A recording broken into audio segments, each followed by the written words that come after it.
آج کی ویڈیو میں ہم ذکر کریں گے سکھ مذہب کا اور یہ دیکھیں گے کہ سکھ مذہب کے بانی کون تھے اور وہ پہلے کیا تھے، کہاں پیدا ہوئے، گرو نانک کیا مسلمان تھے، حج کے لیے گئے، اور پھر یہ کہ انہوں نے اپنی عملی زندگی کا آغاز کیسے کیا، اور یہ بھی دیکھیں گے کہ انہوں نے کون کون سے مقدس مقامات کا سفر کیا، اور پھر آخر کار ان کی موت کیسے واقع ہوئی، اور پھر موت کے بعد ان کی میت کے ساتھ کیا ہوا، اور یہ ان کے دفن کا معاملہ کیا ہوا۔ ان تمام باتوں کا جائزہ لینے سے پہلے میری آپ سے درخواست ہے کہ چینل کو سبسکرائب کر دیں اور ساتھ لگی گھنٹی کے بٹن کو پریس کر دیں اور لائک کریں تاکہ میری ہر ویڈیو آپ کے پاس بر وقت پہنچ سکے۔ ناظرین، سال ہے 1469، گاؤں ہے تلونڈی جس کو آج ننکانہ صاحب کہتے ہیں۔ وہاں ایک بچہ پیدا ہوتا ہے ہندو گھرانے میں۔ باپ پٹواری تھے، ماں بھی ہندو تھی اور باپ بھی ہندو تھا، اور اس بچے کا نام رکھا گرو نانک۔ نانک اصل میں نام تھا، گرو تو بعد میں شامل ہوا۔ تو ابتدا میں جب یوں یہ بچہ پیدا ہوا تو اس خاندان کے ایک بزرگ نے ان کی جنم پتری نکالی، جنم کنڈلی نکالی۔ تو اس کے بعد جب انہوں نے اس کو پڑھا تو ہاتھ باندھ کر اس بچے کے آگے کھڑے ہو گئے اور نمسکار کیا، اور یہ پیشین گوئی کر دی کہ یہ بچہ ہندوؤں اور مسلمانوں کے ہاں یکساں مقبول ہوگا اور دونوں قسم کے لوگ اس سے پیار کریں گے۔ مگر چونکہ ان کے والدین زمیندار گھرانے سے تعلق رکھتے تھے اور عام سا گھرانہ تھا، تو ابتدا میں انہوں نے ان کی تعلیم کا، گرو نانک کی تعلیم کا اہتمام کیا۔ ایک ہندو استاد مقرر کیا جو ان کو حساب و کتاب سکھاتا تھا گرو نانک کو، اور ایک استاد مسلمان سید حسن، قطب الدین اور رکن الدین بھی ان کا نام لیا جاتا ہے۔ سید حسن بہت قابل اور نہایت اچھے انسان تھے، تو ان کے پاس ان کو چھوڑا گیا تاکہ وہ ان کو فارسی اور عربی بھی پڑھائیں۔ ہندو استاد حساب و کتاب پڑھاتا تھا اور سید حسن ان کو اسلامی عقائد کے بارے میں اور اسلامی تعلیمات کے بارے میں سکھاتے رہے، اور انہوں نے دیکھا کہ یہ بچہ بڑا ہونہار ہے، تو انہوں نے ان پر بہت زیادہ محنت کی اور تھوڑے عرصے میں بہت کچھ ان کو سکھا دیا۔ جب یہ ابتدائی تعلیم سے فارغ ہو گئے تو تعلیم کی طرف ان کا زیادہ دھیان نہیں تھا۔ اصل میں یہ بچپن ہی سے حق کے متلاشی تھے اور جنگلوں میں زیادہ تر یہ وقت گزارنا پسند کرتے تھے۔ سادھوؤں، مہاتماؤں اور اللہ کے نیک ولیوں کے پاس یہ زیادہ تر بیٹھنا پسند کرتے تھے اور انہیں کے ساتھ یہ زیادہ وقت گزارا کرتے تھے۔ ناظرین، جب یہ کام کاج کے قابل ہوئے تو ماں باپ کی خواہش یہ تھی کہ یہ گھر کے کام کاج میں دلچسپی لیں، جانور چرائیں۔ کبھی ان کو بھینسوں کے پیچھے لگا دیتے تھے کہ بھینسی چرا کے لاؤ، جانور مویشی چرا کے لاؤ۔ ان کی دلچسپی وہاں بھی نہ تھی، تو آخر کار انہوں نے کہا کہ اور کچھ نہیں تو زمیندارا تو کرو نا، زمین میں کھیت میں ہل چلایا کرو۔ تو یہ آگے سے جواب دیتے ہیں کہ میں ہل تو ضرور چلاؤں گا، لیکن اپنے تن کی کھیتی میں چلاؤں گا تاکہ اس سے جو فصل نکلے اس سے پھر ساری دنیا فائدہ مند ہو اور اس سے سب کو اس سے فیض ملے۔ ناظرین، ایک وقت آیا کہ ان کے والدین نے یہ دیکھا کہ یہ کام کاج میں ان کا دھیان نہیں لگتا، تو انہوں نے یہ فیصلہ کیا کہ ان کی شادی کر دی جائے۔ شادی بھی کر دی، لیکن اس کے باوجود بھی ان کی طبیعت میں کوئی فرق نہ آیا، ان کے مزاج میں اور ان کی جو شب و روز تھے ان میں کوئی ایسی تبدیلی خاص نہیں آئی۔ ان کی اپنی لائن تھی، ایک سوچ بچار میں مصروف رہتے تھے۔ حق کی تلاش میں سرگرداں رہتے تھے، اور پھر آخر کار سلطان پور ریاست کے ایک نواب تھے دولت خان۔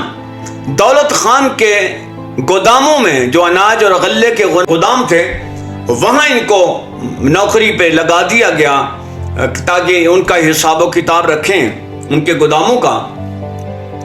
تو جب وہاں یہ مقرر کر دیے گئے تو انہوں نے دل کھول کر وہ غلہ بانٹنا شروع کر دیا۔ جب یہ شکایت نواب کے پاس پہنچی تو نواب دورے کے لیے آیا اور گوداموں کا اس نے جائزہ لیا، اور ساتھ ہی کچھ لوگوں کو کہا کہ غلے کا حساب و کتاب دیکھا جائے، چیک کیا جائے۔ تو جب غور اور تحقیق کے بعد دیکھا گیا تو غلہ پورے کا پورا تھا، جتنا ہونا چاہیے تھا اتنا ہی تھا، لیکن دوسری طرف وہ دل کھول کر اناج لوگوں میں تقسیم کیا کرتے تھے۔ اور یہ بھی کہا جاتا ہے کہ جب وہ 13 کی گنتی پر آتے ہیں تو پھر یہ ان کی زبان سے ایک نعرہ بلند ہوتا کہ 13 میں 13۔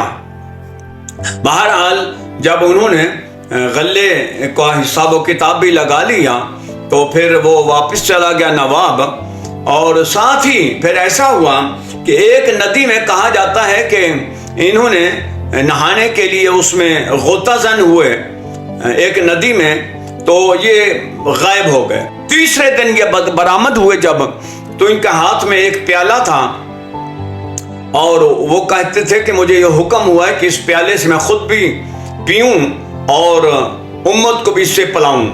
تو ساتھ ہی جب یہ باہر نکلے تو ان کی زبان پر ایک نعرہ گونج رہا تھا، نہ کوئی ہندو نہ کوئی مسلم۔ یہ بڑی عجیب بات تھی ایسے دور میں، جہاں جس شہر میں یہ نعرہ لگایا جا رہا ہے وہ شہر ہندوؤں کا ہو، اور جس مملکت میں یہ نعرہ لگایا جا رہا ہے وہاں حکومت مسلمانوں کی ہو، اور یہ کہا جائے کہ نہ کوئی ہندو نہ کوئی مسلم۔ قاضی کے ہاں پیش کر دیا گیا۔ قاضی نے کہا کہ یہ کیا ہوا، آپ مسلمانوں کی ریاست میں، مسلمانوں کی مملکت میں، مسلمانوں کی حکومت میں آپ یہ نعرہ لگا رہے ہیں، اور ہندوؤں کا شہر ہے، آبادی ہندوؤں کی ہے، جہاں آپ یہ نعرہ لگا رہے ہیں، تو بڑی عجیب قسم کی بات آپ کرتے ہیں۔ تو بہرحال مجھے ہندوؤں کا تو اتنا پتہ نہیں، وہ قاضی چونکہ مسلمان تھا، اس نے کہا مجھے اتنا پتہ ہے کہ ہم مسلمان 5 وقت کی نماز پڑھتے ہیں، اللہ کو یاد کرتے ہیں، اور یقیناً اللہ تعالیٰ ہمیں اس کا اجر دے گا، لہذا آپ بھی 5 وقت کی نماز پڑھا کرو۔ تو انہوں نے کہا کہ میں جو کہتا ہوں کہ نہ میں ہندو نہ کوئی مسلم، انہوں نے کہا میں نے سوچ بچار کے بعد یہ بات کی۔ تو قاضی نے پوچھا کہ پھر آپ کیا ہو؟ آپ کہتے ہو نہ کوئی ہندو نہ کوئی مسلم، تو آپ کا اپنا عقیدہ کیا ہے؟ انہوں نے کہا کہ اگر میں یہ کہوں کہ میں ہندو ہوں تو ہندو مجھے قتل کر دیں گے، مار دیں گے، اور مسلمان میں ہوں نہیں۔ اس طرح کی باتیں کرتے تھے۔ تو قاضی نے انہوں نے کہا کہ ہم 5 وقت کی نماز پڑھتے ہیں، تو انہوں نے کہا کہ میں بھی 5 وقت کی نماز پڑھتا ہوں۔ تو قاضی نے کہا کہ آپ کو تو ہم نے نماز پڑھتے نہیں دیکھا کبھی بھی۔ تو انہوں نے کہا کہ میں حق کی نماز پڑھتا ہوں، اور میں سچ کی نماز پڑھتا ہوں، سچ کی نماز پڑھتا ہوں، حق حلال کی کمائی کی کھاتا ہوں، وہ میں نماز پڑھتا ہوں، اور ساتھ ہی انہوں نے کہا کہ میں اللہ کے فضل کی تلاش کی نماز پڑھتا ہوں، اور ساتھ ہی انہوں نے کہا کہ میں امت کی بھلائی کی نماز پڑھتا ہوں، اور اللہ کے وصل کی تمنا رکھتا ہوں۔ اس طرح کی انہوں نے باتیں کی۔ انہوں نے کہا یہ میری نماز ہے، اور یہ آپ کی نماز سے افضل نماز ہے۔ بہرحال قاضی نے اس بات پر رضامند کر لیا کہ ہم نماز پڑھیں گے تو آپ نے بھی ہمارے ساتھ نماز پڑھیں۔ تو یہ مسجد میں نماز پڑھنے کے لیے سارے چلے گئے۔ تو جو ہی نماز شروع کی، قاضی چونکہ خود امام بھی تھے، قاضی بھی تھے، جو ہی نماز شروع ہوئی تو گرو نانک ایک طرف کھڑے ہو کے تو مسکرانے لگ گئے اور ہنسنے لگ گئے۔ جب نماز سے فارغ ہوئے تو انہوں نے کہا آپ بجائے نماز پڑھنے کے آپ ہماری نماز پر ہنس رہے تھے۔ لہذا ان کو پکڑا انہوں نے، اور جا کے سیدھا نواب کے پاس چلے گئے۔ انہوں نے کہا کہ جس طرح یہ انہوں نے آج کیا ہے، ہم نماز پڑھ رہے تھے اور یہ ہماری نماز پر ہنس رہے تھے، تو نواب نے پوچھا کہ ایسا آپ نے کیوں کیا؟ تو انہوں نے کہا کہ میں اس لیے ہنس رہا تھا کہ آپ قاضی صاحب سے پوچھئے کہ جب انہوں نے نماز شروع کی تو ان کی نیت میں کیا تھا، جب یہ نماز کے لیے کھڑے تھے تو کیا سوچ رہے تھے؟ تو نواب نے کہا کہ آپ بتائیں یہ کیا سوچ رہے تھے؟ تو انہوں نے کہا کہ ان کی گھوڑی نے ایک بچہ دیا تھا تھوڑی دیر پہلے، اور ساتھ ہی پھر نماز کے لیے آ گئے، تو ان کے دل میں بار بار یہ خیال آ رہا تھا کہ کہیں گھوڑی کا بچہ ساتھ ہی کنواں تھا، کنویں میں نہ گر جائے۔ اس ڈر اور خوف میں رہ کر انہوں نے اپنی نماز پڑھی ہے۔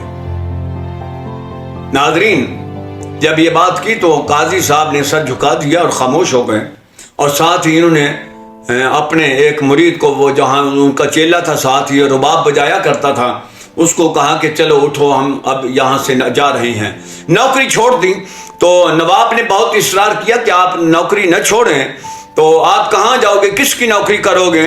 تو گرو نانک نے آگے سے جواب دیا کہ اب میں اس کی نوکری کروں گا جس کی نوکری سارا جہان کرتا ہے، سارا جہان جس کے آگے ہاتھ باندھ کر کھڑا ہوتا ہے، اب میں اس کی نوکری کے لیے جا رہا ہوں۔ پھر آپ نے ناظرین یہاں سے اپنی تبلیغ کا اور اپنے وعظ و نصیحت کا سلسلہ شروع کر دیا۔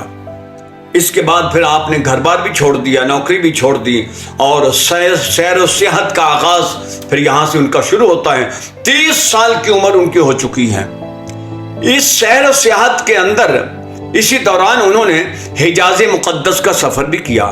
کہا جاتا ہے کہ آپ نے حج بھی کیا، اور یہ بھی کہا جاتا ہے کہ ایک رات آپ تھکے ماندے آئے، حرم کعبہ ہیں، تو جب ساتھ ہی ان کو نیند آ گئی تو ان کے پاؤں خانہ کعبہ کی طرف تھے۔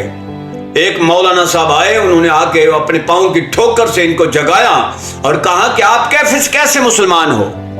حرم کعبہ میں آئے ہوئے ہو، لیٹے ہوئے ہو، اور کعبہ کی طرف پاؤں پھیلا کے تم سو رہے ہو، تو ایسا تو نہیں ہونا چاہیے، تم کیسے مسلمان ہو؟ تو گرو نانک نے کہا کہ آپ ایسا کریں، میرے پاؤں آپ اس طرف کر دیں جس طرف خانہ خدا نہ ہو۔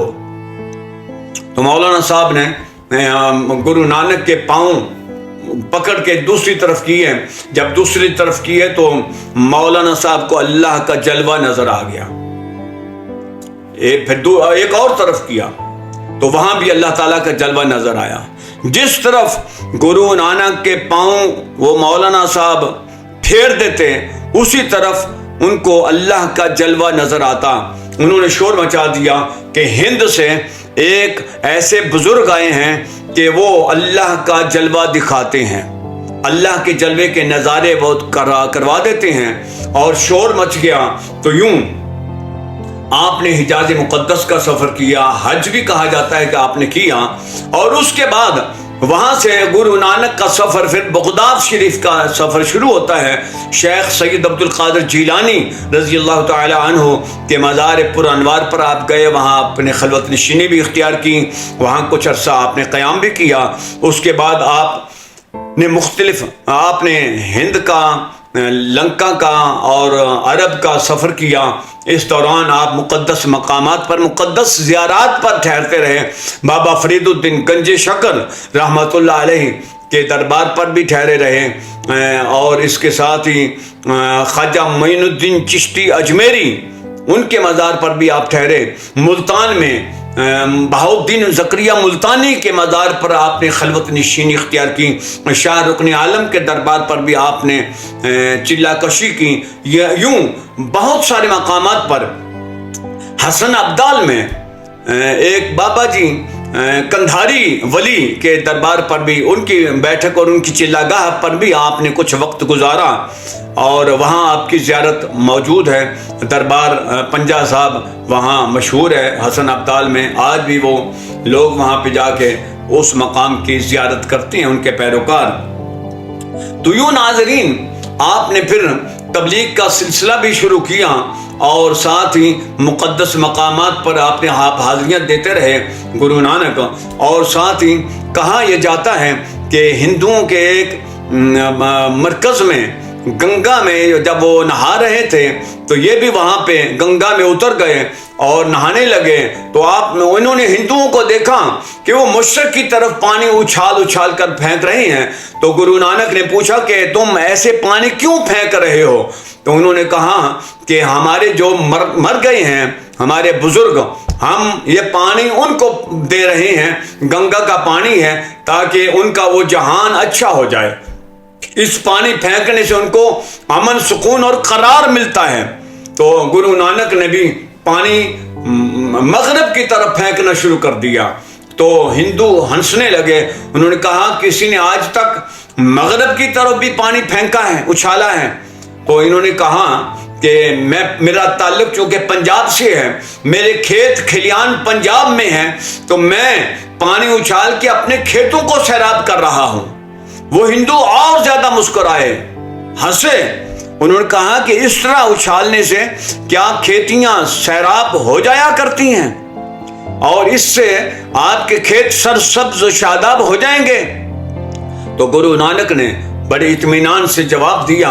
اس نے کہا کہ اگر تمہارا اچھالا ہوا پانی جو تم مشرق کی طرف اچھالتے ہو، اگر یہ اچھالا ہوا پانی تمہارا دوسرے جہان میں جا کر تمہارے مردوں کو فائدہ پہنچا سکتے ہیں، تو کیا میرا اچھالا ہوا پانی اس دنیا کے کھیت کھلیانوں کو سرسبز نہیں کر سکتے؟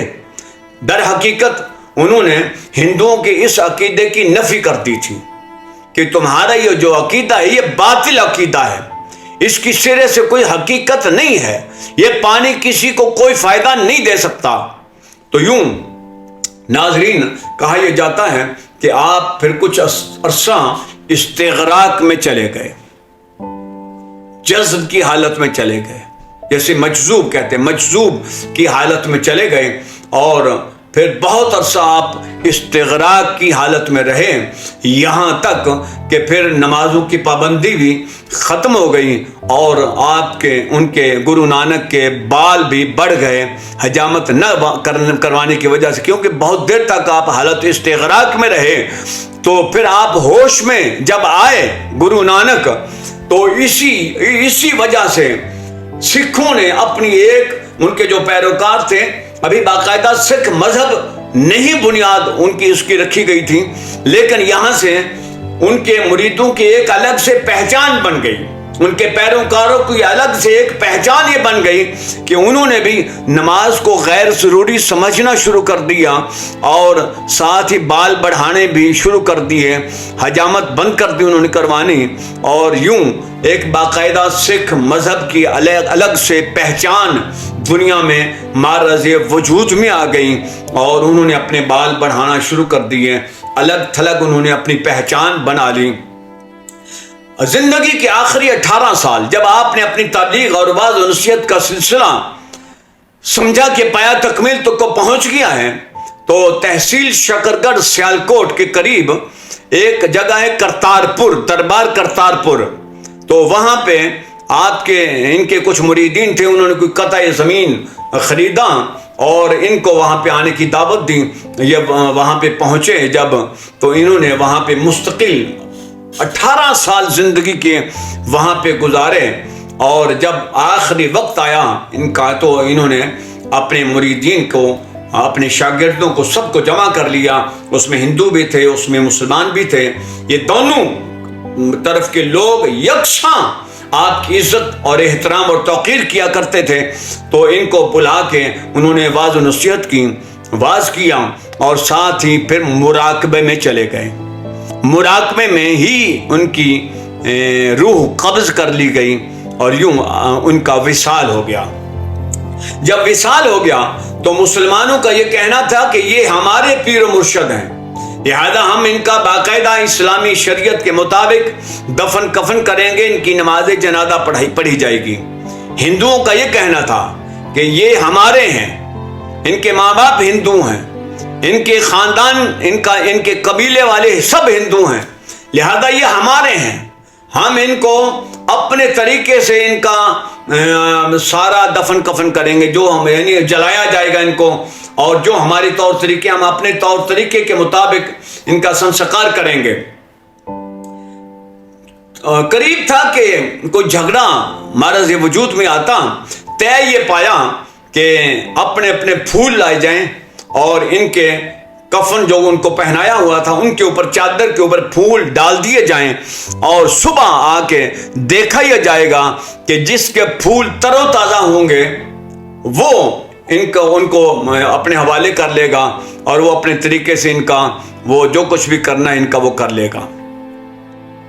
جب صبح اٹھ کے آئے تو دیکھا تو پھول دونوں فریقوں کے تر و تازہ تھے۔ چادر اٹھائی گئی تو گرو نانک کی میت غائب تھی۔ کہا یہ جاتا ہے کہ مسلمان آدھی رات کو وقت اپنا نظر بچا کر آئے اور انہوں نے آ کے گرو نانک کی میت کو اٹھایا، اور اٹھا کے انہوں نے جنازہ ان کا غسل دیا، ان کو کفن پہنایا اور نماز جنازہ پڑھ کر نامعلوم جگہ پر ان کو دفن کر دیا گیا۔ تو یوں ہندو اس سے محروم رہ گئے اور مسلمانوں نے یہ ان کا کفن دفن کیا۔ ناظرین، وہ کیا تھے، ان کے عقائد کیا تھے؟ جہاں تک ان کے عقائد کو جمع کر کے ان کی کتاب بھی ہے، جو مذہبی کتاب ہے سکھوں کی، گرو گرنتھ صاحب، تو ان کے اس میں زیادہ تر کلام حضرت بابا فرید الدین گنج شکر، تقریباً ان کا وہ منظوم کلام ہے، اور ہر شعر کے آخر میں فرید کا لفظ استعمال کیا گیا ہے۔ ان کا جو اپنا نعرہ تھا، اپنا جو ورد تھا، وہ ہو کی آواز نکالا کرتے تھے، یہی ان کا ورد تھا۔ اور ناظرین، شاعر مشرق حضرت علامہ اقبال نے گرو نانک کے بارے میں ایک شعر کہا ہے، اس سے بھی ان کے مذہب کے بارے میں پتہ چلتا ہے۔ ان کا کہنا ہے کہ پھر اٹھی آخر صدا توحید کی پنجاب سے، ہند کو ایک مرد کامل نے جگایا خواب سے۔ گویا کہ علامہ اقبال بھی یہ سمجھتے تھے کہ گرو نانک بابا جی وہ توحید پرست تھے اور رسالت کا اقرار کرتے تھے۔ بظاہر جو ان کے عقائد سمجھ میں آتی ہیں وہ یقینی طور پر مسلمانوں جیسے تھے۔ آگے ان کے پیروکاروں نے پھر ان کی تعلیمات کو کہاں تک اپنایا، یہ وہ خود فیصلہ کریں گے کہ وہ کیا تھے اور ان کے پیروکاروں نے کیا رد عمل دیا، اور کیا ان کی زندگی اور ان کی تعلیمات اور کما حق کو وہ پورا اتر رہے ہیں یا نہیں، یہ فیصلہ انہیں پہ چھوڑتے ہیں۔ اللہ تعالی حق اور سچ کا راستہ ہر ایک کو نصیب فرما دے، آمین ثم آمین۔